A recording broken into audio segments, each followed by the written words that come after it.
When you hear the words self-discipline, what comes to mind? Probably things like iron will, brute force, just pushing through the pain. But what if it's actually less about that and more about clever strategy? In this explainer, we're going to break down the most powerful and honestly surprising secrets from Martin Meadows' book, 365 Days with Self-Discipline. And this is the question, right? It's the one that stops so many of us before we even get started. Does becoming more disciplined mean you have to give up everything fun? Is it just a life of constant miserable struggle? Well, the answer from this book is a huge no. But the reason why, well, it's probably not what you think. This quote just gets right to the heart of it all. It's a paradox, isn't it? The idea isn't about choosing pain just for the sake of it. No way. It's that when you face challenges head-on, that tough workout, that project you're dreading, you build the strength and resilience that, in the long run, actually makes your life easier and way less stressful. Okay, so how do we actually start living the hard way without just completely burning out?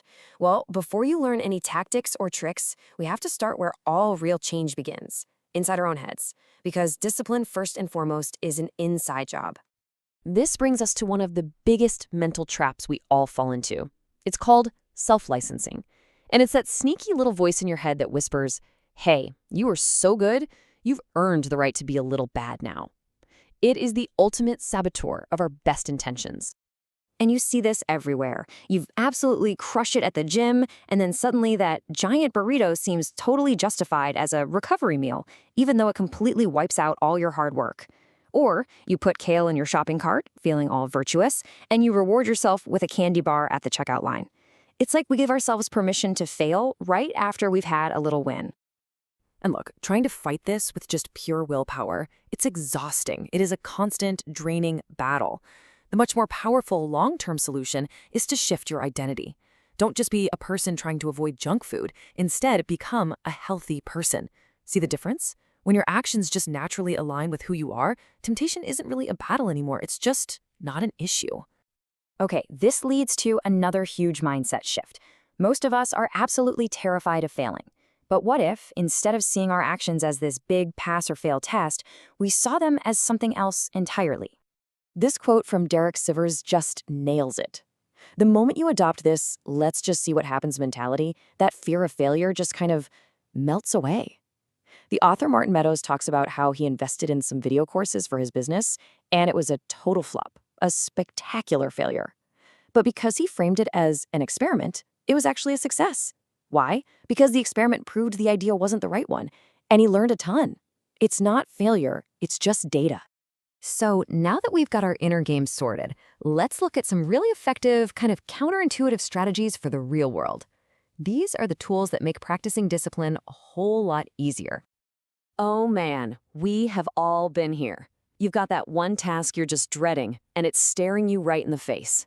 You have zero motivation to start. Your phone, the internet, a sudden urge to organize your sock drawer, literally anything seems better. So what do? You use this brilliant little technique. For the next, say, hour, you give yourself two choices, and only two. Option 1, you can do the work. Option 2, you can sit there and do absolutely nothing, like stare at the wall, look out the window. That's it. No phone, no distractions. You know what happens? After maybe 10 minutes of pure, uncut boredom, that task you were dreading starts to look like a welcome escape. You're not forcing yourself to work, you're just letting boredom do all the heavy lifting for you. Here is another total game changer. We think discipline is all about our inner strength, right? But so often, the world around us has a much bigger say in what we do. Sometimes, changing your behavior is as simple as just changing your surroundings. So what's up with this number? Well, it comes from this fascinating study on moviegoers and popcorn. Researchers found that people who were given a large container of popcorn ate 45.3% more than people with a medium one. But here's the crazy part. It worked even when the popcorn was stale and people said they didn't even like it. It just goes to show you the container size, the environment, had more power over their habits than their own willpower or even their own taste buds. Wild, right? So we have the right mindset. We've got some strategies. But how do we keep this going? How do you build discipline that lasts not just for a day or a week, but for years? Well, this is all about playing the long game. Now, this one can be a tough pill to swallow. I mean, winners never quit. It's basically drilled into our heads from birth. But sometimes the most disciplined and strategic thing you can possibly do is quit. The trick is knowing how and when to do it. And this is the absolute key difference. A panic quit is emotional. It's a reaction to temporary pain, like, oh, this is too hard, I'm out. A smart quit, on the other hand, is a strategic decision you make with a clear head. For instance, the author sold his SEO business not because he had one bad day, but because he calmly and logically assessed it that the industry was just too volatile for his long-term goals. That's a smart quit. It is so easy to look at a successful person and think it just happened overnight. But this timeline of the author's own career, this shows the reality. What looked like some sudden success was actually the result of more than a decade of grinding, writing, building businesses, failing, and learning. All those seemingly random dots eventually connected into something amazing. This ancient wisdom from Epicurus is more relevant today than ever. We want results, and we want them now. But just like a fig tree needs time to grow and ripen, so do our skills, so do our minds. True, lasting success, it just requires patience with the process. So, when you boil it all down, what's the big takeaway here? Self-discipline isn't about being some kind of joyless robot. Not at all. It's about understanding your own psychology, using clever strategies, and, most importantly, treating this whole thing as a skill that you can build through practice, one little experiment at a time. Look, all this theory is great, but change only happens with action. So, what's your very first step? The good news is you don't have to overhaul your entire life tomorrow. Nope. You just have to start with one small experiment.